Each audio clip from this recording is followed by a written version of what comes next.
Aj v dnešnej relácii vám ponúkame chutný recept, ktorý nám pripraví náš kuchár Peťo.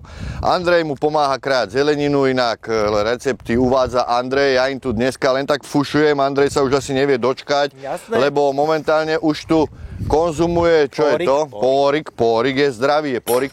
Peťo, čo budeme robiť? Aký recept dneska? Spravíme si polievku, ale v prvom rade musíme spraviť vývar, takže použijeme ryby, ktoré máme nachytané. Tak koľko druhov rýb tam pôjde? Koľko máš? Minimálne 2-3, my dávame teraz 2 druhy rýb. Je nutné tam dávať kosti? Nie je to nutné, ale pomôže to. Takže hlavy sú OK? Hlavu máme takisto nachystanú tuna a... Aký je postup?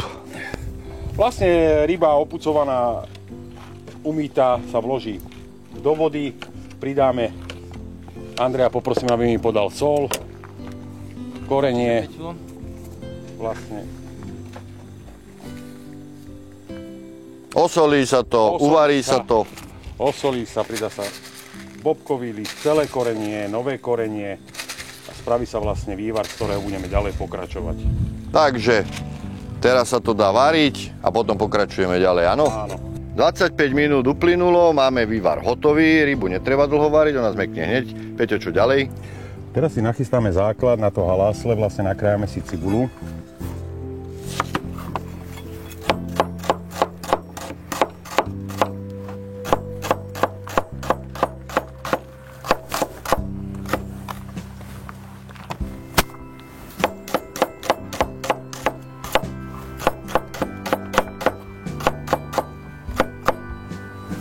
Teraz si dáme olej, pridáme cibulu,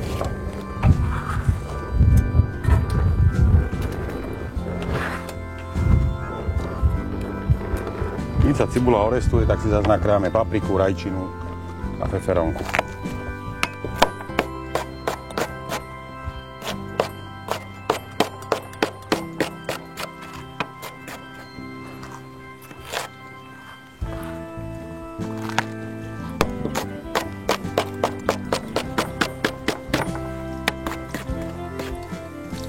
Takže nakrájame si rajčinu. Celé to pridáme k tej cibulke.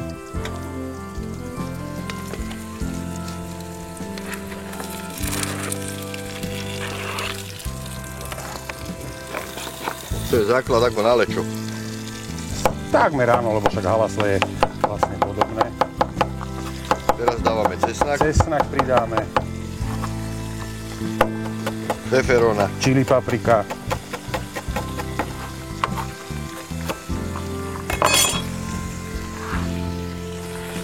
Niekto mi hovoril, že cesnak treba dávať až na konci, že inak stratí na chuti. Je na tom niečo pravdy? Iba keby si ho dlho restoval, tak takzvané zhorkne. Aha. Takže preto na konci cesnak. Ak ho dáme takto na začiatku, čo sa stane? Zhorkol by a zhorel by. A tento, čo sme dali, nezhorkne? Nie, lebo už vlastne len krátko to zarestujeme, zalejeme prichystaným vývarom, pridáme rybu a krátko povaríme. Takže vár cesnaku nevadí? Nie. Výborne, tak zalejeme vývarom a ideme ďalej. Ja ťa, Peťo, poprosím, podrž mi tu na si scedím trošku vývaru. Neobar ma, prosím ťa. Posnažím sa. Au! Dávame to cesítko zrejme kvôli tomu, aby kosti neprepadli, čo sa vyvarili? Áno, a aj tie šuminy na vrchu, ktoré sa nám vlastne vytvorili tým várom.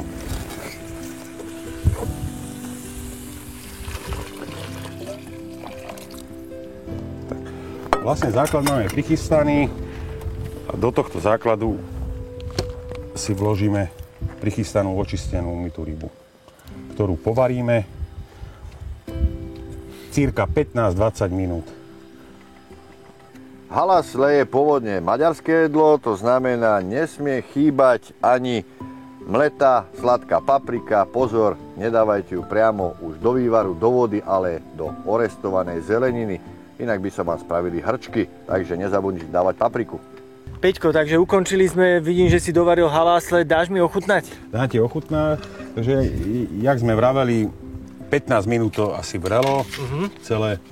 A teraz vlastne len Strašne dobre to vyzerá, jak tak pozerám. To je rybička. Naložíme podkova. Troška sa rozpadla. Naložíme rybičku. Vidím, že sú tam kosti. Sú tam aj malé kosti? Sú tam aj malé kosti. Treba dávať pozor. Treba dávať pozor, tak je halásle vlastne. Viem, že je veľa druhov receptov na halásle. Toto je jeden z nich, ktorý vlastne...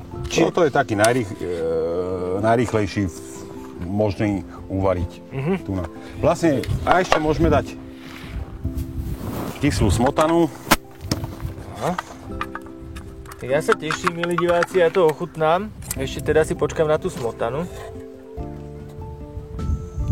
No a som strašne zvedavý, Vlastne. ako to bude chutnať. Prajem dobrú chuť.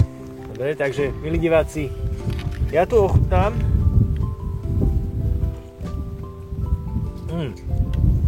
Takže, milí diváci, recept bol naozaj jednoduchý. Polievka od Peťa fantastická, vrele odporúčam a pozrite si aj jeden z nasledujúcich receptov v jednej z ďalších našich relácií. Ďakujem a teším sa znova na vás. Ahoj. Majte sa.